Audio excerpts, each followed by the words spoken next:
Dubai వచ్చిన తర్వాత first 3 important things చేయాలన్నమాట. 3 ఇంపార్టెంట్ థింగ్స్ ఎందుకు అంటున్నానంటే ఈ ఇంపార్టెంట్ థింగ్స్ వల్ల మీరు దుబాయ్లో ఎక్కడికైనా కమ్యూట్ అవ్వాలి అని అంటే మీ లైఫ్ ఈజీగా ఉంటుంది.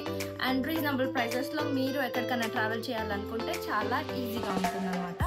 So the first and foremost important thing అనేది ఈ నోయల్ కార్డ్. ఈ నోయల్ కార్డ్ మనకి ఎక్కడైనా nearby metro stations, bus స్టాప్స్లో దొరికిస్తుంది. సో దీన్ని టాప్అప్ చేసుకోవాలన్నమాట. రీఛార్జ్ చేసుకున్న తర్వాత దీని త్రూ మెట్రో యాక్సెస్ చేయొచ్చు, బస్ యాక్సెస్ చేయొచ్చు, ట్యాక్సీ కూడా యాక్సెస్ చేయొచ్చు, అండ్ వాటర్ ట్యాక్సీ కూడా యాక్సెస్ చేయొచ్చు అనమాట. జస్ట్ 1 ట్యాప్ చేస్తే దీంట్లో నుంచి మనీ డెబిట్ అయిపోతాయి. అండ్ దెన్ మనం ఎక్కడికి కావాలంటే అక్కడికి ట్రావెల్ చేయొచ్చు. ఎందుకంటే ఇక్కడ ట్యాక్సీ ఫేర్స్ చాలా ఎక్కువ ఉంటాయి కాబట్టి most of the people in Dubai use this Noel card and metro access చేస్తారు అండ్ బస్సెస్ కూడా యూజ్ చేస్తారు. For such more informative videos, like, share and subscribe to my channel. Thank you for watching. Bye.